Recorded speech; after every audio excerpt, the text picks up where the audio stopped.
जिसके हृदय में सदैव उनकी आकृतियां रहती हों, वह किस प्रकार उनका संग छोड़ सकता है। विशेषकर पत्नी सदैव अत्यंत दयालु तथा सहानुभूतिपूर्ण होती है और अपने पति को सदैव एकांत में प्रसन्न करती है। भला ऐसा कौन होगा जो ऐसी प्रिय तथा स्नेहिल पत्नी की संगति का त्याग करता हो। छोटे छोटे बालक तोतली बोली बोलते हैं जो सुनने में अत्यंत मधुर लगती है और उनका स्नेहिल पिता सदैव उनके मधुर शब्दों के विषय में सोचता रहता है। वह भला उनका संग किस प्रकार छोड़ सकता है। किसी भी मनुष्य को अपने वृद्ध माता पिता, उनके पुत्र तथा पुत्रियां भी अत्यंत प्रिय होते हैं। पुत्री अपने पिता की अत्यंत लाडली होती है और अपने ससुराल में रहती हुई भी वह उसके मन में बसती रहती है। भला कौन है जो इस संग को छोड़ेगा। इसके अतिरिक्त भी घर में अनेक अलंकृत साज सामग्री होते हैं और अनेक पशु तथा सेवक भी रहते हैं। भला ऐसे आराम को कौन छोड़ना चाहता है। आसक्त गृहस्थ उस रेशम कीट की तरह है जो अपने चारों ओर धागा बुनकर अपने आप को बंदी बना लेता है और फिर उससे बाहर निकल पाने में असमर्थ रहता है। केवल दो इंद्रियों, कामेंद्रियां तथा जिह्वा की तुष्टि हेतु मनुष्य भौतिक दशाओं में बंध जाता है। कोई इनसे कैसे बच सकता है। 14 अत्यधिक आसक्त मनुष्य यह नहीं समझ सकता कि वह अपना बहुमूल्य जीवन अपने परिवार के ही पालन पोषण में व्यर्थ बिता रहा है। वह यह भी नहीं समझ पाता कि यह मनुष्य जीवन जो परम सत्य के साक्षात्कार हेतु उपयुक्त है, उसका उद्देश्य अनजाने ही विनष्ट हुआ जा रहा है। फिर भी वह इतनी चतुरता एवं सावधानी से देखता रहता है कि दुर्व्यवस्था के कारण एक भी दमड़ी न खोई जाए। इस प्रकार यद्यपि भौतिक संसार में आसक्त व्यक्ति सदैव तीनों प्रकार के कष्ट सह रहती अरुचि उत्पन्न नहीं कर पाता। 15 यदि कोई मनुष्य पारिवारिक भरण पोषण के कर्तव्यों के प्रति अत्यधिक आसक्त होने के कारण अपनी इंद्रियों को वश में नहीं कर पाता, तो उसका मन सदैव इसी में डूबा रहता है कि धन का संग्रह कैसे करें। यद्यपि वह जानता रहता है कि जो अन्य व्यक्तियों का धन लेता है उसे राज्य के नियमों और मृत्यु के पश्चात यमराज के नियमों द्वारा दंडित होना पड़ेगा, तो भी वह धन अर्जित करने हेतु दूसरों से विश्वासघात करता रहता है। 16 हे मित्रों, हे असुर पुत्रों, इस भौतिक जगत में शिक्षा में अग्रणी लगने वाले व्यक्तियों में भी यह विचार करने की प्रवृत्ति होती है, यह मेरा है और यह पराया है। इस प्रकार वे सीमित पारिवारिक जीवन की धारणा में अपने परिवारों को जीवन की आवश्यकताएं प्रदान करने में व्यस्त रहते हैं, मानो अशिक्षित कुत्ते बिल्ली हों। वे आध्यात्मिक ज्ञान ग्रहण नहीं कर सकते, प्रत्युत वे मोहग्रस्त तथा अज्ञान से पराभूत रहते हैं। 17 18 हे मित्रों, हे दैत्य पुत्रों, यह निश्चित है कि पूर्ण पुरुषोत्तम भगवान के ज्ञान से विहीन कोई भी व्यक्ति अपने आप को किसी काल या किसी देश में मुक्त करने में समर्थ नहीं रहा है। उल्टे ऐसे ज्ञान विज्ञान व्यक्ति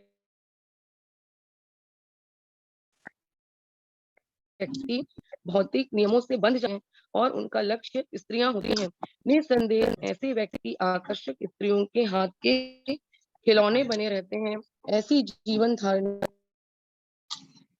के शिकार बनकर वे बच्चों, नातियों तथा पर नातियों से घिरे रहते हैं और इस प्रकार वे भौतिक बंधन की जंजीरों से जकड़े जाते हैं। जो व्यक्ति ऐसे जीवन धारणा में बुरी तरह से लिप्त रहते हैं, वे दैत्य कहलाते हैं। इसीलिए यद्यपि तुम सभी दैत्यों के पुत्र हो, किंतु ऐसे व्यक्तियों से दूर रहो और पूर्ण पुरुषोत्तम भगवान नारायण की शरण ग्रहण करो, जो समस्त देवताओं के उद्गम है। क्योंकि नारायण भक्तों का परम लक्ष्य भौतिक अस्तित्व से मुक्ति पाना है। 19 हे दैत्य पुत्रों, पूर्ण पुरुषोत्तम भगवान नारायण ही समस्त जीवों के पिता और आदि परमात्मा है। फलस्वरूप किसी भी दशा में उन्हें प्रसन्न करने में या उनकी पूजा करने में बालक या वृद्ध किसी को भी कोई अवरोध नहीं होता। जीव तथा पूर्ण पुरुषोत्तम भगवान का अंतः संबंध सदैव एक तथ्य है। अतएव श्री भगवान को प्रसन्न करने में कोई कठिनाई नहीं है। परम नियंता पूर्ण पुरुषोत्तम भगवान को अच्युत तथा जो अच्युत तथा अजय हैं, जीवन के विभिन्न रूपों में यथा पौधे जैसे स्थावर जीवों में से लेकर प्रथम सृजित प्राणी ब्रह्मा तक में उपस्थित है। वे अनेक प्रकार की भौतिक सृष्टियों में भी उपस्थित हैं तथा समस्त भौतिक तत्वों, संपूर्ण भौतिक शक्ति एवं भौतिक प्रकृति के तीनों गुणों के साथ साथ अव्यक्त प्रकृति एवं मिथ्या अहंकार में भी उपस्थित हैं। यद्यपि वे एक हैं, फिर भी सर्वत्र उपस्थित रहते हैं। वे समस्त कारणों के कारण दिव्य परमात्मा भी हैं, जो समस्त जीवों के अंतःस्थल में प्रेक्षक के रूप में उपस्थित हैं। उन्हें व्याप्त तथा सर्वव्यापक परमात्मा के रूप में इंगित किया गया है, परंतु वास्तव में उनको इंगित नहीं किया जा सकता। वे अपरिवर्तित तथा अविभाज्य हैं। वे परम सच्चिदानंद, शाश्वतता, ज्ञान तथा आनंद के रूप में अनुभव किए जाते हैं। माया के आवरण से ढके होने के कारण नास्तिक को वे अविद्यमान प्रतीत होते हैं।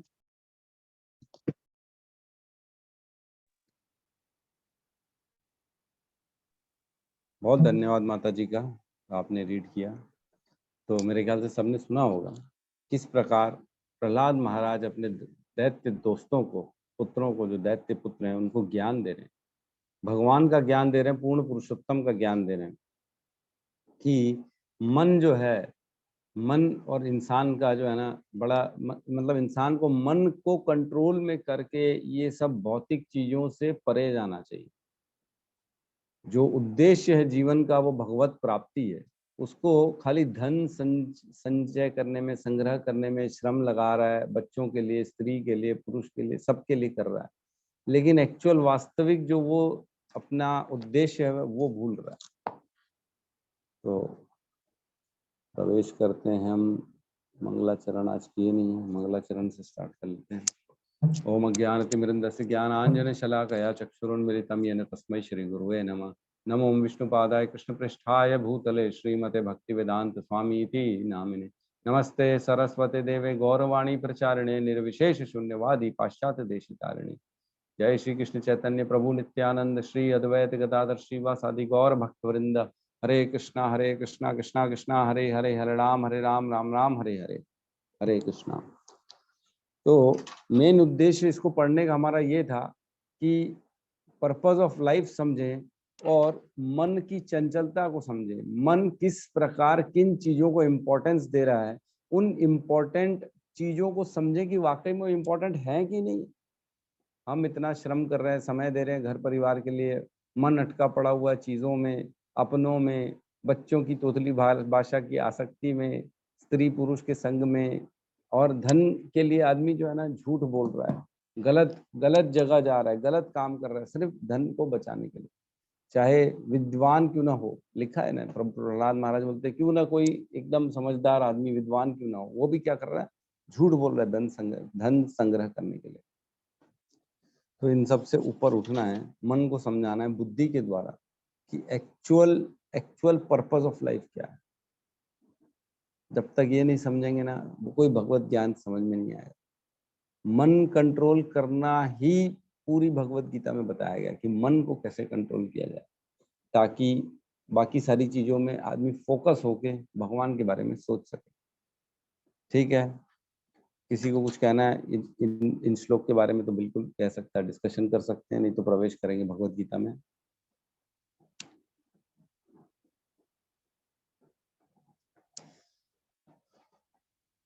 सबने सुना ना, सब में समझ में आ गया है क्या लिखा है?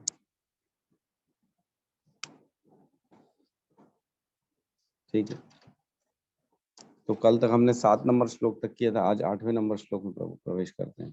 ठीक है, कल के 3, 5, 6, 7 इसका अनुवाद पढ़ लेंगे फटाफट। रोहित प्रभु। यस प्रभु जी, हरे कृष्ण जी।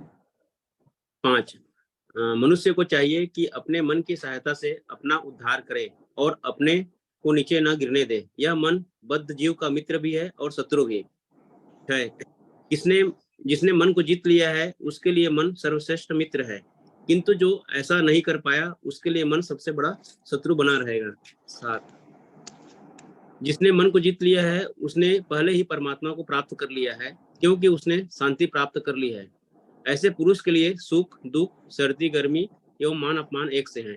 हरे कृष्ण। हरे कृष्णा, बहुत बढ़िया, धन्यवाद। तो मन के बारे में हमने कल पढ़ा था कि मन कैसा दोस्त भी है और दुश्मन भी है, और जो मन को जीत लेता है वो भगवान को प्राप्त कर लेता है, उसको जरूरत ही नहीं और कुछ करने की। ठीक है, वो सारी चीजों को समभाव से देखता है, सर्दी गर्मी, दुख सुख और मान अपमान। ठीक है, कंटिन्यूएशन करते हैं, 8वें श्लोक में प्रवेश करते हैं। ज्ञान विज्ञान तृप्तात्मा कूटस्थो विजितेन्द्रियः युक्त इत्युच्यते योगी समलोष्ट अशम कांचनः। वह व्यक्ति आत्म साक्षात्कार को प्राप्त तथा योगी कहलाता है, जो अपने अर्जित ज्ञान तथा अनुभूति से पूर्णतया संतुष्ट रहता है। ऐसा व्यक्ति अध्यात्म को प्राप्त तथा जितेंद्रिय कहलाता है। वह सभी वस्तुओं को, चाहे वह कंकड़ हो, पत्थर हो या सोना, एक समान देखता है। तो यहाँ बात चल रही है ज्ञान विज्ञान तृप्त आत्मा। जो पहला सेंटेंस है ना श्लोक का, वो क्या है? ज्ञान विज्ञान तृप्त आत्मा, मतलब ऐसा व्यक्ति जिसने ज्ञान अर्जित किया और फिर विज्ञान के द्वारा तृप्त रहा, उसी ज्ञान का विज्ञान। ज्ञान और विज्ञान में हमने डिस्कशन किया था, क्या डिफरेंस है, कौन बताएगा?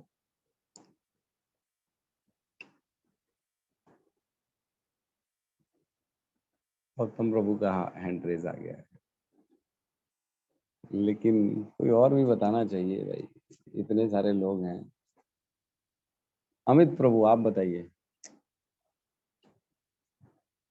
जी हरे कृष्ण प्रभु जी। हरे कृष्ण प्रभु जी। विज्ञान तो भगवान का ज्ञान ही या परमात्मा का ज्ञान ही विज्ञान कहलाएगा। परमात्मा का ज्ञान विज्ञान कहलाएगा, और ज्ञान क्या कहलाएगा? ज्ञान जो सामान्य, जो अभी सांसारिक ज्ञान है, उसको ज्ञान बोलेंगे प्रभु जी। ठीक है, चलो। आप जो है आजकल गैप ज्यादा हो गया लगता है आपकी क्लासेस में, हाँ? ठीक है, और कौन बताना चाहेगा?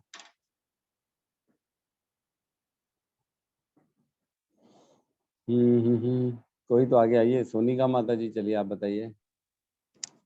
प्रभु जी, जो भगवान जी की नॉलेज है, ईश्वरीय ज्ञान जो है वो ज्ञान है, और उसका मनन करना विज्ञान है। उसका मनन करना विज्ञान है। थोड़ा सा क्लोज आ गए आप, बिल्कुल सही कह रही माता जी कि ज्ञान तो वो है जो शास्त्रों में लिखा है, भगवत गीता में जो लिखा है, जो भी सारा ज्ञान है वो ज्ञान है। पढ़ना, खाली पढ़ना समझना, ये ज्ञान है, लेकिन विज्ञान उसको जीवन में उतारना है। सोनाली माता जी भी कुछ कहना चाहती। जी सोनाली माता जी कहिए। प्रभु जी, वही आत्मा का ज्ञान ही ज्ञान है, और उसका आत्म साक्षात्कार विज्ञान है। बिल्कुल सही माता जी ने कहा कि आत्म साक्षात्कार करना, उसको एक्चुअल में जीवन में डालना, और उसके ऊपर मतलब मनन करते हुए वो सोचना कि ये प्रैक्टिकली इसको कैसे हम अपने जीवन में सारी चीजों को समझें। मैं शरीर हूँ, मैं आत्मा नहीं हूँ, लेकिन जबकि मालूम है आदमी को कि मैं आत्मा हूँ, शरीर नहीं, फिर भी लोग शरीर में इतना ज्यादा आसक्त रहते हैं कि सब कुछ शरीर के लिए करते हैं। तो ये ज्ञान हुआ, विज्ञान नहीं हुआ। ज्ञान है कि खाली मैं आत्मा हूँ, शरीर नहीं हूँ, ये ज्ञान है, लेकिन विज्ञान में नहीं पहुंचे अभी तक, क्योंकि हमने उसको अभी अपने जीवन में डाला नहीं। तो ज्ञान विज्ञान तृप्त आत्मा, मतलब ज्ञान के द्वारा उसने विज्ञान को भी समझा, ज्ञान और विज्ञान दोनों को समझ गया, और प्रैक्टिकल उसने जीवन में सारी चीजों को डाल दिया। उसके बाद उसने तृप्त हो गई, उसकी स्थिति हमेशा के लिए संतुष्ट हो गया वो।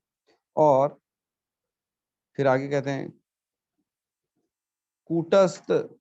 कूटस्थो विजितेंद्रिय, और उसने इसने इतना ज्यादा उसने मनन किया, सारी चीजों का चिंतन किया कि वो प्रैक्टिकली अपनी इंद्रियों को कंट्रोल कर लिया। जितेंद्रिय मतलब जिस प्रकार हम देखते हैं कि राजा अम्बरीश का वर्णन आता है।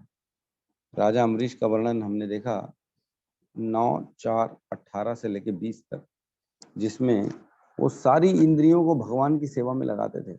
हमने पढ़ा था, पैरों को मंदिर मार्जन करने में और आँखों को सिर्फ भगवान के मंदिर दर्शन, विग्रह दर्शन में, और जो है सारी इंद्रियों को भगवान की सेवा में लगाया उन्होंने, है ना। एक मिनट में निकाल के रखा था। 9:4:18 से ले भी स वे मन कृष्ण पदार विंदयो वाचांसी वैकुंठ गुणान वर्णुना करो हरेर मंदिर मार्जनादिषु श्रुतिम चकार अच्युत सत कथा उदय। मतलब अपने मन को हमेशा कृष्ण के चरणों कमलों में ध्यान करने में, अपने शब्दों को भगवान के गुणगान करने में, हाथों को मंदिर मार्जन में तथा कानों को कृष्ण की कथा सुनने में लगाते थे। और आगे कहते हैं वे अपनी आंखों को भगवान के अर्चा विग्रह धाम के देखने में, स्पर्श इंद्रियों को भक्तों के शरीर को स्पर्श करने में, घृण इंद्रियां नाक को तुलसी दल के सूंघने में, जीभ को प्रसाद चखने में लगाते थे। पैरों को मंदिर पवित्र स्थान जाने में, सिर को भगवान के समक्ष झुकाने में और अपनी इच्छाओं को 24 घंटे भगवान की सेवा में लगाया। निस्संदेह महाराज अम्बरीश अपनी इंद्रिय तृप्ति के लिए कभी कुछ नहीं चाहा। वे अपनी सारी इंद्रियों को भगवान की भक्ति कार्यों में लगाते रहे। भगवान के प्रति अनुराग बढ़ाने की और समस्त भौतिक इच्छाओं को पूर्णतः मुक्त होने की यही विधि है। तो इस प्रकार जितेंद्रिय कहलाता है जो इंसान अपनी इंद्रियों को पूर्ण तरह अपने कंट्रोल में करता है, जो उसने समझा ज्ञान विज्ञान के द्वारा, उसी में इंद्रियों को लगाया उसने, उसको जितेंद्रिय कहलाएंगे। तो ऐसा आदमी क्या हो जाता है? पूर्णतः संतुष्ट रहता है। तो पूर्णतः संतुष्ट कैसे होंगे हम? जब एक श्लोक आता है, सर्वोपाधि विनिर्मुक्तम तत्पर तेन निर्मलम ऋषिकेन ऋषिकेश सेवनम भक्तिरुच्यते। भक्ति रसामृत सिंधु में हमने पढ़ा है कि सर्वोपाधि विनिर्मुक्तम, जब सारी उपाधियों के बाहर हो जाएंगे, जिसके अंदर थोड़ी सी भावना होती है ना, मैं बड़ा डॉक्टर हूँ, बड़ा इंजीनियर हूँ, वो आएगा मंदिर, आप उसको बोलोगे डांस करो, कीर्तन में आओ, नाचो, नाचेगा नहीं, खड़ा रहेगा। अरे मैं कैसे नाच लूं, मैं डॉक्टर हूँ इतना बड़ा, मैं कैसे नाच लूं, मैं तो इतना बड़ा डिग्री होल्डर हूँ, मैं इस पोस्ट में हूँ, मैं उस पोस्ट में, वो नाचेगा ही नहीं। अरे कॉमन पब्लिक नाचने वाली, मैं थोड़ी नाचूंगा। उसके अंदर क्या है? उपाधि है। जब तक उपाधि निकलेगी नहीं ना, तब तक वो डाउन टू अर्थ आएगा नहीं, तब तक भगवान के कीर्तन में नाचेगा नहीं, भक्तों के साथ जुड़ेगा नहीं।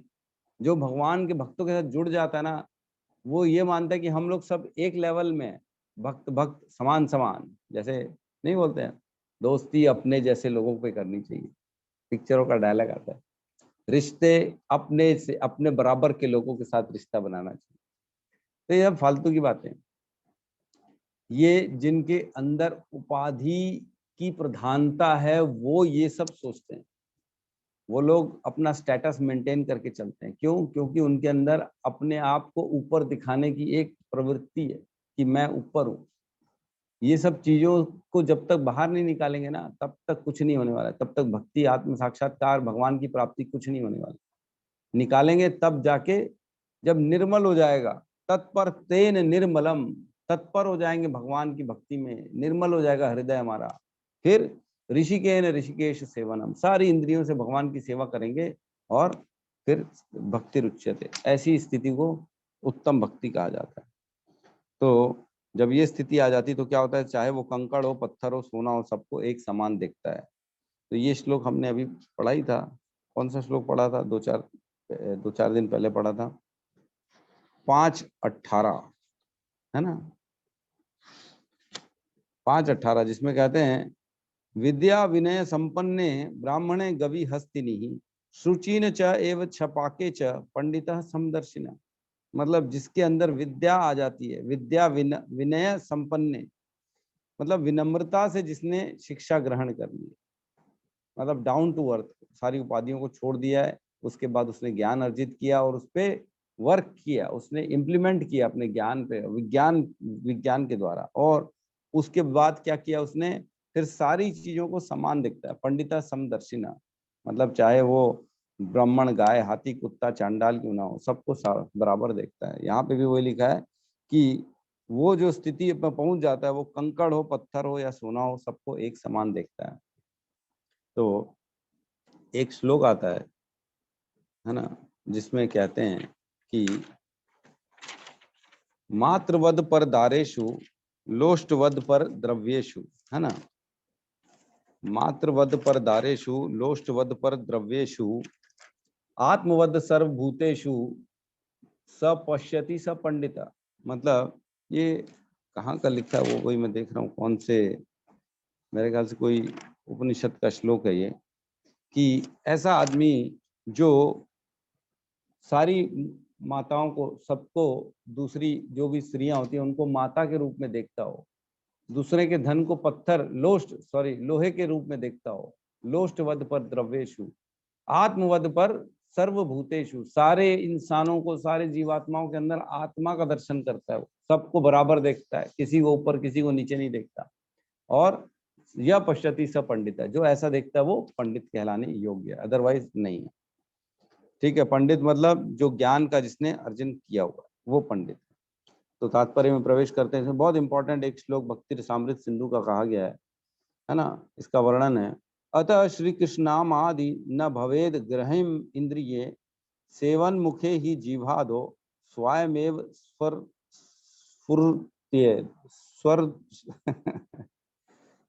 स्फुर्त्यद। कोई भी व्यक्ति अपनी दूषित इंद्रियों के द्वारा कृष्ण का नाम, रूप, गुण तथा उनकी लीलाओं के दिव्य प्रकृति को नहीं समझ सकता। भगवान की दिव्य सेवा से पूरित होने पर ही कोई उनके दिव्य नाम, गुण, रूप, लीला तथा लीलाओं को समझ सकता है। तो वही बात है, जब तक उसके अंदर ना भौतिक ज्ञान भरा पड़ा हुआ है, मैं ये मैं वो, तब तक दूषित इंद्रियों से वो भगवान का नहीं ग्रहण ही नहीं कर सकता, समझ ही नहीं सकता कि भगवान कौन है, उनका नाम, गुण, रूप, लीला के बारे में। जब तक पूरी तरह से सारी उपाधियां नहीं निकालेगा तब तक उसको कुछ समझ में नहीं आएगा। तो बच्चा जब पैदा होता है छोटा सा, सपोज करो गौतम प्रभु पैदा हुए थे, जब छोटे से थे एकदम शिशु की अवस्था में, पहले गर्भ में थे, तो उनको मालूम था कि उनका नाम क्या है। गौतम नाम होगा मेरा, मैं ये रहूंगा, मैं वो रहूंगा, मेरी ऐसी बॉडी बिल्डर रहूंगा, मैं ये रहूंगा, कुछ नहीं मालूम था। जब पैदा हुआ छोटा सा बच्चा, उसको 10 दिन तक तो उसको ही नहीं मालूम, घर वालों को भी नहीं मालूम रहता इसका नाम क्या है। वो तो उसको नामकरण जब संस्कार होता है तब उसको नाम दिया जाता है, 6वें दिन 10वें दिन तक दिया जाता है। उसके बाद सब उसको गौतम गौतम बोलते हैं। तब भी समझ नहीं पाता बच्चा किसको बोल रहे गौतम, वो अपना मस्ती में रहता है, गौतम गौतम बोल रहे, उसको सुनाई नहीं दे रहे किसको बोल रहे हैं। जब और समय बढ़ जाता है, साल भर का हो जाता है, 6 महीने का हो जाता है, तब बार बार सुनते सुनते सुनते सुनते वो अपने आप को उसके साथ जोड़ देता है। अरे गौतम तो मेरे को बोल रहे हैं, मैं ही गौतम हूँ, मेरे को तो यही नहीं मालूम कि मैं कौन हूँ, अब पता पड़ गया मैं गौतम। अपने आप को जोड़ लिया उससे। वैसे ही धीरे धीरे और बड़ा हुआ, जोड़ता गया अपने आप को। अरे मैंने तो जो है ना बीकॉम कर लिया, अब मैं बैचलर हूँ, अपने आप को जोड़ लिया। मैं इस घर का हूँ, मैं उस घर का हूँ, उसको जोड़ लिया। तो क्या होता है, जो हमारी चेतना होती है ना, चेतना को हम जितना बाहर विस्तार करते हैं, जैसे सपोज करो चेतना आत्मा से निकलती है, मन बुद्धि अहंकार के होते हुए बाहर निकलती धीरे धीरे धीरे। मन बुद्धि अहंकार के बाद क्या आता है, हमने देखा इंद्रिय विषय, कर्मेंद्रियों के बाद शरीर के बाहर भी चला जाता है, जैसे देश तक चला जाता है। आपकी सोच देश के साथ जुड़ी हुई है, मैं देशभक्त हूं, मैं हिंदुस्तान का हूं, तो आपको ना पाकिस्तानी कोई देखोगे तो उससे घृणा होगी, नहीं ये हमारा देश का आदमी नहीं। तो ये भेदभाव कहाँ से आया, जब आपकी चेतना आपकी शरीर से भी बाहर निकल के देश काल बाकी सारी चीजों में भी जा रही। चेतना को कंट्रोल करना हमारे हाथ में। वहीं एक अगर हाउसवाइफ है, उसके सामने अगर कोई पाकिस्तानी आ जाएगा तो उसको कोई फर्क पड़ेगा, बोले मेरे क्या करना है, मेरे को अपने बच्चे, अपने पति, मेरे को घर देखना, और किसी से कोई मतलब नहीं। कोई भी आए, चाइनीज आए, पाकिस्तानी आए, जापानीज आए, उससे क्या फर्क पड़ना, मेरे को कोई फर्क नहीं पड़ना। लेकिन जिसकी चेतना देशभक्ति, देश से जुड़ी हुई है, उसको फर्क पड़ेगा। वो बोलेगा ये यार ये विरोधी पार्टी है, इसके साथ दूर रहो, इसको भगाओ यहाँ से। पाकिस्तानी क्यों आके बैठे हमारे सामने, उसको जाओ यहाँ से निकालो। तो चेतना को हमारे को जितना विस्तार करेंगे, चेतना उतना भेदभाव पैदा करना चालू कर देगी, और जितना संकुचित कर लेंगे चेतना को, उतना वो भेदभाव करना बंद कर देगी। खाली अपने अंदर आत्मा का दर्शन करना, बाकी सारी चीजों में सब समान रूप से दर्शन करना, तो भेदभाव खत्म हो जाएगा, तेरा मेरा खत्म हो जाएगा। देशभक्ति, प्रेम, राजसिक, ये पॉलिटिक्स, कोरा काला, अपनी जाति का, धर्म का, ये सारी चीजें खत्म हो जाएंगी धीरे धीरे। तो कल परसों ही मैं ना एक फोटोग्राफ देख रहा था हिज ग्रेस प्रशांत मुकुंद प्रभु जी का। वो फोटोग्राफ के पीछे लिखा था, जो धर्म को पढ़ते हैं वो धर्म के लिए नहीं लड़ते हैं। ऐसे ही लिखा था ना गौतम प्रभु, याद है? जो धर्म को पढ़ते हैं वो धर्म के लिए नहीं लड़ते हैं। तो लिखा तो है, सही बात है, आप जितना समान दर्शन करोगे, लिखा है सबको समान रूप से दर्शन करना है, सब में आत्मा का दर्शन करना है। तो ये सारी चीजें करेंगे तो कौन लड़ेगा? भेदभाव क्यों करेंगे? सब में समान दर्शन करना जो है ना, यही हमारे जो है ना हमारे शास्त्र सिखाते हैं, हमारे पंडितः समदर्शिनः। ठीक है, आगे कहते हैं, यहाँ कहते हैं यह भगवत गीता कृष्ण भावनामृत का विज्ञान है। मात्र संसारी विद्वत से कोई कृष्ण भावनामृत नहीं हो सकता। उसे विशुद्ध चेतना वाले व्यक्ति का सानिध्य प्राप्त होने का सौभाग्य मिलना चाहिए। कृष्ण भावनामृत व्यक्ति को भगवत कृपा से ज्ञान की अनुभूति होती। तो खाली सांसारिक लोगों से मिलने से, उठने से, बैठने से कोई ज्ञान नहीं मिलेगा, लेकिन जब तक भक्त नहीं मिलेगा तब तक कुछ नहीं होगा। भक्त के साथ ही एसोसिएशन से जो है ना उद्धार होता है, अदरवाइज नहीं होता। तो आध्यात्मिक ज्ञान से मनुष्य अपने संकल्पों में दृढ़ रह सकता है, किंतु मात्र शैक्षिक ज्ञान से वह बाह्य विरोधाभास द्वारा मोहित और भ्रमित होता रहता है। तो जो आजकल ज्ञान सिखाया जा रहा है वो खाली जो है ना भौतिक संसार का ज्ञान है, आध्यात्मिक ज्ञान ही नहीं। तो उससे आप खाली जो है ना अपने शरीर का भरण पोषण कर सकते हैं, उपाधियां प्राप्त कर सकते हैं, लेकिन आत्मा का ज्ञान प्राप्त नहीं कर सकते हैं। तो मैंने बताया था आप लोगों को, सबसे नीचे होता है अर्थशास्त्र, फिर उसके ऊपर क्या होता है? कौन सा शास्त्र होता है, किसी को मालूम है? नीति शास्त्र। नीति शास्त्र, बराबर। और उसके ऊपर अर्थशास्त्र। अर्थ तो सबसे नीचे आ गया। अच्छा, अर्थ, नीति, फिर आत्मा। आत्मा तो सबसे ऊपर हो गया। सबसे ऊपर हो गया।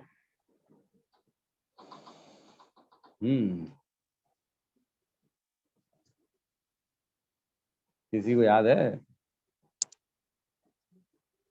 तो सबसे नीचे आता है अर्थशास्त्र।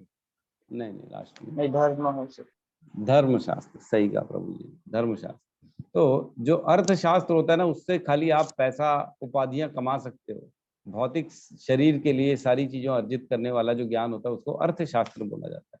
जो कि बिजनेसमैन, मर्केंटाइल और जो भी चीजें ये कर रहे हैं, जो बाहर की चीजें हो रही भौतिक संसार में, वो अर्थशास्त्र के द्वारा हो रही। फिर होती है नीति शास्त्र। नीति शास्त्र मतलब जो नीतियों पे काम करता है। जैसे नीति बनानी है कि रोजमर्रा का जीवन कैसा होना चाहिए, लोगों के द्वारा जो है ना उनको किस प्रकार से जो है ना ऐसा कानून बनाया जाए कि उनको बाउंड किया जाए, गलत कोई काम ना करे। नीति शास्त्र जो कि राजा लोग का एक्चुअल में ज्ञान, राजा लोगों को ये सब ज्ञान होना जरूरी था। नीति शास्त्र कि किस प्रकार प्रजा का पालन पोषण होना चाहिए, नीति शास्त्र। फिर होता है धर्म शास्त्र, जिसमें धर्म का ज्ञान होता है। भागवत धर्म जो हम पढ़ते हैं, भगवत शास्त्र, उसके ऊपर होता है आत्मशास्त्र, आध्यात्मिक शास्त्र जिसको बोला जाता है। तो टॉप मोस्ट जो हो गया आध्यात्म शास्त्र और सबसे नीचे हो गया अर्थशास्त्र। इस प्रकार जो है ना, जो जहां जिस कैटेगरी में बिलोंग करेगा उस शास्त्र के हिसाब से उसको फॉलो करना पड़ता है। सिर्फ अगर नीचे उसकी चेतना एकदम लोअर है, खाली जो है ना अपने आप को शरीर मान रहा है, तो वो अर्थशास्त्र में अटका रहेगा। थोड़ा सा चेतना ऊपर है, दूसरों के अंदर भी वो देखता है, दुख सुख दूसरों का भी देखता है, तो नीति शास्त्र में आ जाएगा। फिर और ऊपर आ गया, नहीं, सब में समान भाव से दर्शन करता है, वो सबके अंदर, सब भगवान पे विश्वास करता है, परमात्मा में बिलीव करता है, सब कुछ भगवान के द्वारा किया जा रहा है, तो वो धर्मशास्त्र तक पहुंचता है। और पूर्ण भगवान की जो शरणागति कर लेता है वो अब जो है ना उसने आत्म साक्षात्कार कर लिया, तो वो अध्यात्म शास्त्र में पहुंच जाता है। तो इस प्रकार जैसे जैसे हम संग करेंगे वैसा वैसा हमारे को उस लेवल पे हम पहुंचते चले जाएंगे। ठीक है, तो किसी का कोई डाउट है तो ठीक है, नहीं तो नेक्स्ट श्लोक में प्रवेश करते हैं।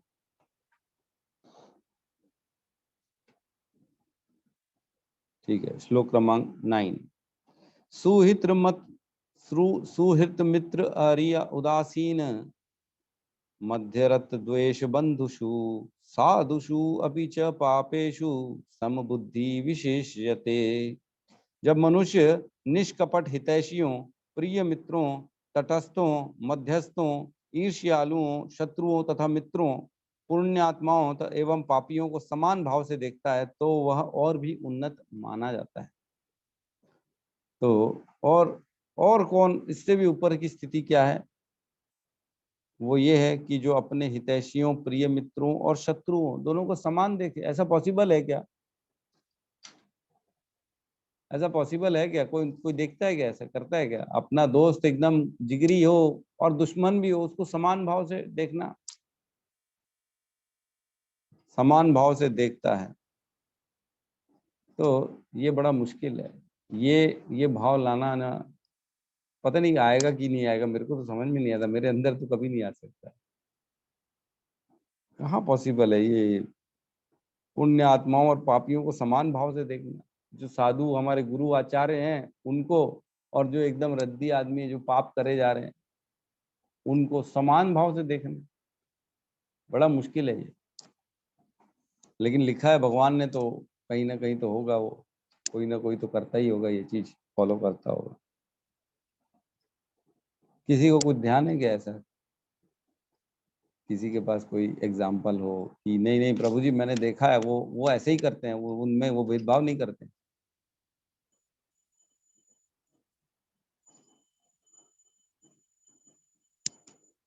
नहीं है किसी का एग्जाम्पल? नहीं है, ठीक है चलो। मुझे लगता है प्रभु जी चैतन्य महाप्रभु से अपन ऐसा एग्जाम्पल सीख सकते हैं। अब वो तो स्वयं वो प्राणी जीव मात्र, मतलब चाहे पापी हो, चाहे पुण्यात्मा हो, चाहे कुत्ता हो, बिल्ली हो, चाहे साधारण मनुष्य हो, सब पे अपनी कृपा बरसाते थे, सबको हरि नाम देते थे। तो भगवान ही होगा ना। हम तो हाँ। अपनी बात कर रहे हैं। आपने कभी देखा है क्या ऐसा किसी को? मैं ये पूछ रहा हूँ। नहीं प्रभु जी, ऐसा तो मैंने कभी नहीं देखा। यहाँ तो मैंने केवल भेदभाव देखा है कलयुग में। हाँ, कलयुग में केवल भेदभाव देखा जाता है जी। खाली अपने आप को आदमी ऊपर दिखाने के लिए कितना दूसरे को नीचे गिरा देता है, बाप रे बाप। किसी मतलब लेवल ही नहीं है, गंदगी का कोई लेवल नहीं है। सत्यम प्रभु जी में भी नहीं देखा है। मतलब थोड़ा बहुत मैंने देखा है कि हमारे जो है ना, जैसे आचार्य रहे जो हमारे गुरु हैं, काफी हद तक मैंने देखा है कि वो लोग भेदभाव कम करते, नहीं करते, ज्यादा भेदभाव नहीं करते। लेकिन फिर भी एकदम दुश्मन और दोस्त को समान भाव से देखना, पापी और पुण्य आत्माओं को समान भाव से देखना, ऐसा तो मैंने कभी नहीं देखा। लेकिन लिखा है तो कोशिश करिए आप भी, कहीं ना कहीं हो सकता है हम ही हो, हम में से पता लगा एक ऐसा निकल के आ गया, इतना बड़ा भक्त निकल के आ गया, वो सबको समान दर्शन कर रहा है। तो इस प्रकार होते हैं, ऐसा नहीं, मैंने सुने, मतलब देखा तो नहीं है, सुना है कि एक दो आचार्य हमारे ऐसे निकले हैं जो बहुत बहुत ही पोलाइट थे, बहुत ही विनम्र थे, और जिन्होंने सबको सब में समदर्शिना वाली स्थिति आ गई थी उनके। देखा तो नहीं मैंने कभी। ठीक है, तो नेक्स्ट श्लोक में प्रवेश करें क्या?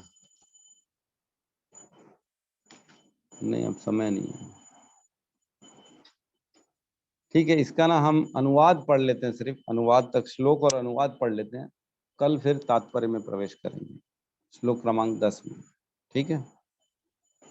योगी युंजित सततम आत्मनाम रहसी स्थितः एकाकी यत चित्तात्मा निराशीर परिग्रह। योगी को चाहिए कि वह सदैव अपने शरीर, मन तथा आत्मा को परमेश्वर में लगाए। तो जो पिछले सारे श्लोकों का वर्णन है उसी का बता रहे हैं कि वो किस प्रकार प्रैक्टिकली पॉसिबल है, विज्ञान कैसे कर सकता है आदमी, उसको ये चीज करनी पड़ेगी तो वो जो ज्ञान को विज्ञान के रूप में अपने जीवन में डाल सकता है। वो योगी को चाहिए कि वह सदैव अपने शरीर, मन तथा आत्मा को परमेश्वर में लगाए, एकांत स्थान में रहे और बड़ी सावधानी के साथ अपने मन को वश में करे। एक एक लाइन को एकदम समझते हुए पढ़ेंगे। बड़ी सावधानी के साथ मन को वश में करे, उसे समस्त आकांक्षाओं तथा संग्रह की इच्छाओं से मुक्त होना चाहिए। तो ये क्वालिटीज बताई गई हैं जो पीछे के जिन्होंने मन को कंट्रोल कर लिया, जिसको जो है ना, जिन्होंने सबको समान दर्शन देख रहे हैं, जिन्होंने जो है ना क्या बोलते हैं, सुख दुख सर्दी गर्मी और ब्राह्मण और कुत्ता बिल्ली चांडाल सबको समदर्शी न है, वो किस प्रकार आचरण करता है और क्या क्या करता है तो वो आचरण प्राप्त होता है उसको। ये सब चीजें करेगा तो वो उसका नेचर ऐसा बन जाएगा। शरीर, मन तथा आत्मा को परमेश्वर में लगा। खाली ऐसा नहीं मन को लगाओ, जो आज की डेट में बोलते ना मन बस भगवान में लगना चाहिए, बाकी चीजें थोड़ी देखते हैं भगवान। वाह, बच्चों के लिए तुम परिश्रम करो, बच्चों के लिए जाके दुकान से टॉफी खरीद के लाओ, है ना, बच्चों के लिए स्कूल ड्रेस खरीदो, बच्चों को स्कूल छोड़ के आओ, लेके आओ, उनके लिए शरीर से श्रम करोगे। लेकिन जहां भगवान की बात आती है तो बोलते हो खाली मन में हो, भगवान में भाव होना चाहिए। श्रम नहीं करेंगे, शरीर से कोई काम नहीं करेंगे, खाली मन से भगवान की पूजा कर लेंगे, नाम कर लेंगे। तो ये जो लोग है ना, ये बहाने मारने, सिर्फ बहाने कि भगवान को तो भगवान भावग्राही जनार्दन है। ये सच है, भगवान भावग्राही जनार्दन है, लेकिन ये कपट नहीं चलता कि समय तो हम पूरा अपने परिवार को देंगे, भगवान को समय दे देंगे, भगवान के लिए खाली सोच लेंगे भाई भगवान आप श्रेष्ठ हो। ऐसा नहीं होता। भगवान देखते हैं कि कौन किसको इम्पोर्टेंस दे रहा है। अगर घर वालों का इम्पोर्टेंस है तो घर वालों के लिए समय निकालते हैं कि नहीं निकालते हैं। जिससे भी प्रेम संबंध बढ़ाना हो, जिसको भी ऐसा लगता है कि यार इससे संबंध बढ़ाना चाहिए, तो समय देते हैं, उससे बात करते हैं, फोन लगाते हैं प्रॉपर 2-4 दिन में, प्रभु जी क्या हाल है, बड़े दिन हो गए आपकी आवाज नहीं सुनी, प्रभु जी क्या चल रहा है, किस प्रकार जीवन चल रहा है, क्या करना चाहिए, जो भी बातें करनी, संबंध बढ़ाने के लिए बात करनी पड़ती, समय निकालना पड़ता है। लेकिन भगवान के लिए समय नहीं निकालेंगे, खाली बोले मन ही मन हो जाता है हमारा, तो ये गलत बात है, ये धोखा देना है, ये बहानेबाजी है, ये क्या बोलेंगे हम इसको, मिथ्याचारी। दूसरे श्लोक में, दूसरे अध्याय में कहते हैं वो मिथ्याचारी है, भगवान कहते हैं ना। और शरीर, मन तथा आत्मा को परमेश्वर में जो लगाता है, एकांत स्थान में रहता है ना। मतलब पहला पॉइंट, शरीर मन आत्मा को परमेश्वर में लगाए। इसको 3 पॉइंट भी कह सकते हैं, शरीर को परमात्मा में लगाए, मन को परमात्मा में लगाए और आत्मा को परमात्मा में लगाए। 3 पॉइंट भी कह सकते हैं हम इसको। और चौथा हो गया एकांत स्थान में रहे। मतलब ऐसा नहीं कि घर बार छोड़ दो चलो हरिद्वार, ऐसा नहीं है, लेकिन ये है कि वो अपने आप के लिए समय देता है। मैंने देखा, मैंने तो खुद प्रैक्टिकली महसूस किया, जब से मैंने टीवी, मूवी, सोशल मीडिया, ये सब चीजें काफी, टीवी तो मैं देखता ही नहीं, बिल्कुल नहीं देखता, जीरो कर दिया, समय ही नहीं मिलता। थोड़ा बहुत सोशल मीडिया तो देख ही लेते हैं, मोबाइल रहता है फोन में, तो कभी प्रवचन कीर्तन, कभी कुछ देख लिए। तो जितना जितना हम ये सब चीजों से दूर जा रहे हैं ना, हम अपने आप के लिए समय निकालते हैं, हम देखते हैं अपने आप में, अंदर ही अंदर चिंतन चलता है, मनन चलता है, आज क्या हुआ, मैंने क्या किया, मेरे को क्या करना चाहिए, मैं क्या भूल रहा हूँ, मेरी माला हुई कि नहीं हुई, अच्छा वो श्लोक को एक बार याद करके देख लेता हूँ, आज 3 श्लोक पढ़े थे कि 2 श्लोक पढ़े थे। सारी चीजों का मनन होता है अपने आप में, आदमी सोचता है। जब समय देगा तो सोचेगा, बुद्धि को कहीं लगा के रखेगा तो कुछ नहीं सोच पाएगा, फिर वो उसका निकल जाएगा। तो एकांत स्थान में मतलब अपने आप में अंदर ही अंदर मनन करने के लिए समय देना, और बड़ी सावधानी के साथ मन को वश में करे। तो मन के लिए तो हमने बहुत डिस्कशन कर लिया है, आगे भी करेंगे कि अभ्यासेन तु कौन तो वैराग्यम च गृह्यते, मन को अभ्यास और वैराग्य से कंट्रोल में किया जा सकता है। और समस्त आकांक्षाओं तथा संग्रह की इच्छा से मुक्त होना चाहिए। आकांक्षाएं मतलब मुझे ये प्राप्त हो जाए, मुझे वो मिल जाए, मेरे साथ अच्छा हो, मेरी ये डील हो जाए प्रभु जी, बस मेरा बिल पास हो जाए प्रभु जी, मेरा ये हो जाए। ये सब आकांक्षाएं हो गई और संग्रह की इच्छा से मिलता। ऐसा नहीं है मेरे बच्चों के लिए इकट्ठे कर लूं, मैं कल के लिए इकट्ठे कर लूं, वो सब चीजों की भावना से बाहर होना चाहिए। तो इस प्रकार जो जिसका आचरण रहता है वो पूर्ण साक्षात्कार, आत्म साक्षात्कार के काबिल होता है। और वो जो है ना, वो ज्ञान और विज्ञान को माना जाएगा कि अपने प्रैक्टिकली उसने विज्ञान को अपने जीवन में उतारा। ठीक है, तो कल हम इसका तात्पर्य और भी कुछ चीजें इसमें डिस्कशन करेंगे। किसी को कुछ कहना है, कोई डाउट है या अपनी कुछ रियलाइजेशन शेयर करनी है तो प्लीज स्वागत है।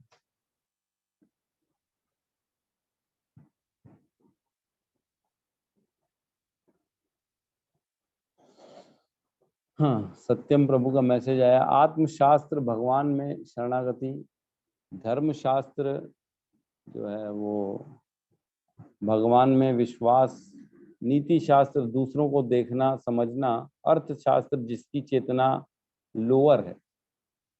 लोअर मतलब उधर तक है, वो कमाना खाना पेट के लिए काफी काम कर रहा है, शरीर को अपने आप को शरीर समझ रहा है, वो अर्थशास्त्र। शरीर से ऊपर आ ही नहीं पा रहा है जो। और नीति शास्त्र तो मैंने बताया, जिस प्रकार राजा होता है सबको वो अपना सबके लिए कानून बनाता है कि कहीं कोई गलत किसी के साथ आचरण न करे, सारी चीजों को वो बराबर दृष्टि से देखता हुआ कानून बनाता है, तो वो नीति शास्त्र है। और धर्मशास्त्र मतलब साधु गुरु ऋषि मुनि जो होते हैं उनके लिए वो जिस प्रकार ज्ञान अर्जित करते हैं, वो जिस प्रकार रहन सहन करते हैं, उसको हम धर्मशास्त्र। और आध्यात्म शास्त्र तो जो भगवान की प्रेमा भक्ति में पूर्ण तरह से लीन है उसको कहें। तो जो जिस कैटेगरी में फॉल करता है उस कैटेगरी का शास्त्र उसको फॉलो करना चाहिए। ऐसा नहीं है कि दिन भर व्यापार कर रहा है और शाम को बातें कर रहा है धर्म की। ऐसे भी लोग हैं, इसको जो है ना कूटनीति कहते, कूटनीति। खाली जो है ना, जब जहाँ बोलते हैं ना, जिस रस्सी में मतलब जहां दम वहां हम वाला हिसाब, जहां मेरा फायदा वो वाला काम मैं करूंगा। दिन भर वैश्य हो, तुम बिजनेस करते हो, झूठ बोलते हो, और रात को बात करते हो आत्मा की, आध्यात्म शास्त्र की बात करते हो कि नहीं पैसे में मोह नहीं रखना चाहिए, और जो है ना दूसरों को समदर्शी करना चाहिए। और दिन में जाके फिर वही कर रहे हो, पैसे वाला कोई आया ग्राहक तो उसको बिठा के कोल्ड ड्रिंक पिला रहे हो, पूछ रहे हो बैठो बैठो सर, और कोई गरीब आया तो उसको उधारी वाले को तो मुंह छुपा के इधर उधर बैठे हो। तो ये जो है ना दोगला व्यवहार है, दोगला व्यवहार नहीं करनी चाहिए। ठीक है, और कोई कुछ कहना चाहता है तो बिल्कुल आइए। प्रभु जी, 8वां वाला जो श्लोक है उसमें आका बाका वाला जो कथा बताया तो वो आ जाएगा इसमें? कौन सा? आका और बाका का एक कथा बताया गया। राका और बाका का, राइट राइट राइट। राका आत्मा नहीं, ये जो सर, राका और बाका, समदर्शिना जो है ना उसमें आएगा वो। राका और बाका पति पत्नी जो रहते हैं उनकी कथा आएगी। बिल्कुल सही कहा, मैंने लिखा भी है जबकि राका बाका यहाँ पे कथा, लेकिन मैंने बताया मेरे को ध्यान है कि हमने पहले ही डिस्कशन किया वो कथा को, इसलिए दोबारा बताने का सेंस नहीं। यहाँ पे ना मैंने एक और कथा निकाल के रखी ध्रुव महाराज की, वो मैं कल अपन डिस्कशन करेंगे, उनके पुत्र की।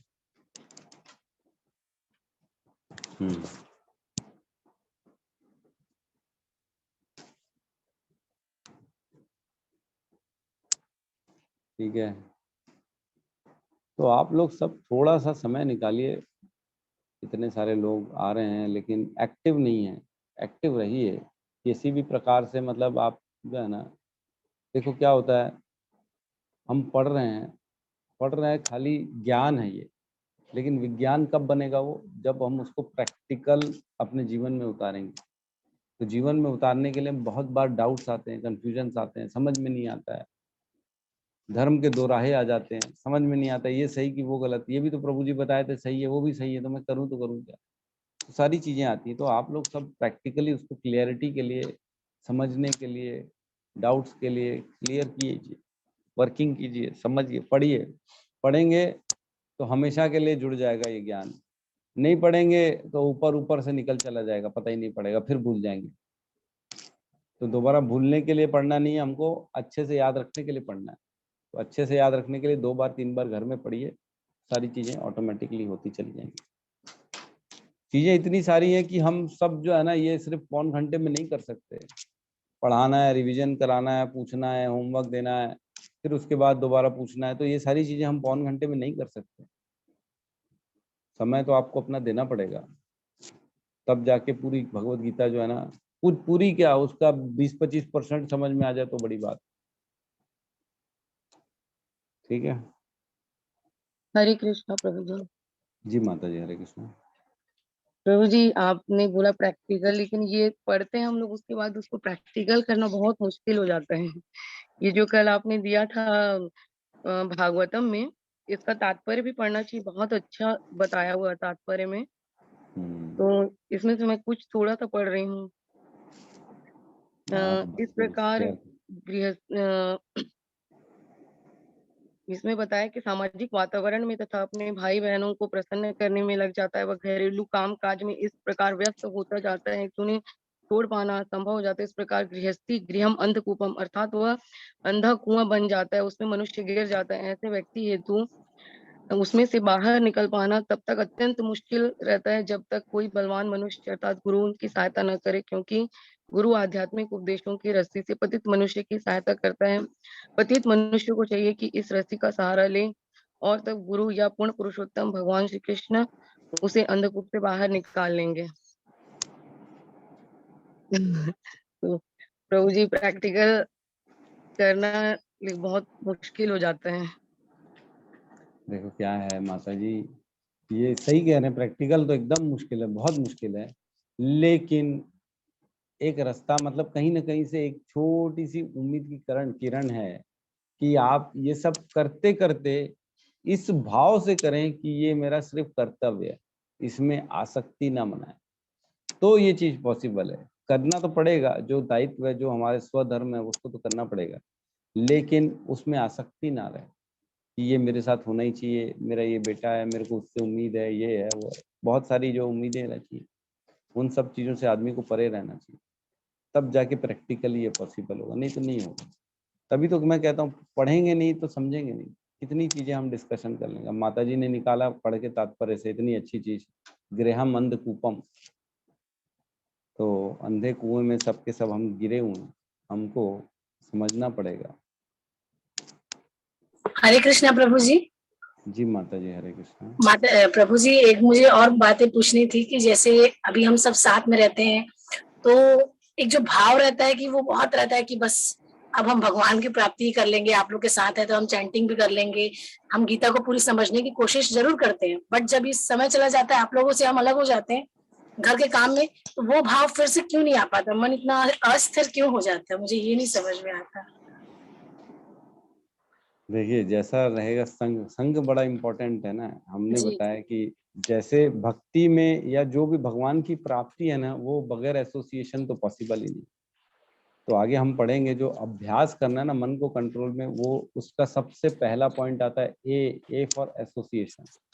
ABCDE, ये 4-5 चीजें करने से ही हम इस ज्ञान में आगे बढ़ते हैं, इस पथ में आगे बढ़ते हैं। A for association, B for book reading, C for chanting, D for diet मतलब प्रसादम, और E फॉर एकादशी। ये करेंगे तब जाके हमारा भाव, मतलब धीरे धीरे धीरे धीरे, एकदम से तो नहीं होगा, लेकिन धीरे धीरे धीरे धीरे, जैसे आप इधर पे आए तो इधर की सोचने लगे, उधर पे गए तो उधर की सोचने लगे। लेकिन जैसे जैसे प्रगति करेंगे, चैंटिंग बढ़ेगी, बुक रीडिंग बढ़ेगी, एसोसिएशन बढ़ेगा, तो फिर आप वहां जाके भी वहां के नहीं होगे। जिस माहौल में रहोगे उस माहौल के नहीं बन के यहीं का आपके अंदर चिंतन चलता रहेगा। जैसे जैसे हम पढ़ेंगे ये धीरे धीरे प्रगति होती है। लेकिन जैसे ये डाउट भी आ रहा है, आज ये सोच तो पा रहे हो कम से कम कि यार मैं यहाँ रहती हूँ तो भाव अच्छा रहता है, वहां रहती हूँ तो भाव नहीं रहता इतना भक्ति का, ऐसा क्यों? तो अब आपको समझ में आ रहा है, धीरे धीरे हमारी बुद्धि काम कर रही है कि नहीं, मेरे को ये भाव उस समय में भी लाना चाहिए, मेरे अंदर भाव यही रहना चाहिए, लेकिन कर्तव्य करो, उनके साथ भी बैठना जरूरी है, उनका काम भी करना जरूरी है। तो धीरे धीरे जैसे जैसे आप प्रगति करेंगे, पढ़ेंगे और बुक रीडिंग करेंगे, भगवान के विग्रह सेवा करेंगे तो ऑटोमेटिकली धीरे धीरे भाव आएगा आपको। चिंतन मनन करना बहुत जरूरी है हमारे को दिन भर। जी प्रभु जी। हरे कृष्ण प्रभु जी। हरे कृष्ण माता जी। ठीक है, तो क्लास को आज की क्लोज करते हैं। समय हो रहा है, 7 बज रहे हैं। सब मिलके एक बार अच्छे से हरे कृष्ण महामंत्र का जाप कर लेते हैं। सब अनम्यूट कर लेंगे। हरे कृष्णा कृष्णा कृष्ण कृष्ण हरे हरे, हरे राम कृष्णा हरे हरे राम, राम राम हरे हरे। हरे हरे। सभी भक्त सभी वृंद भक्त की वृंद की जय। जय। जय। जगत गुरु श्री गुरु प्रभुपाद की पाद की जय। जय। निताई गौर प्रेमानंदे। हरि रामानंद हरि हरि बोल। हरि बोल।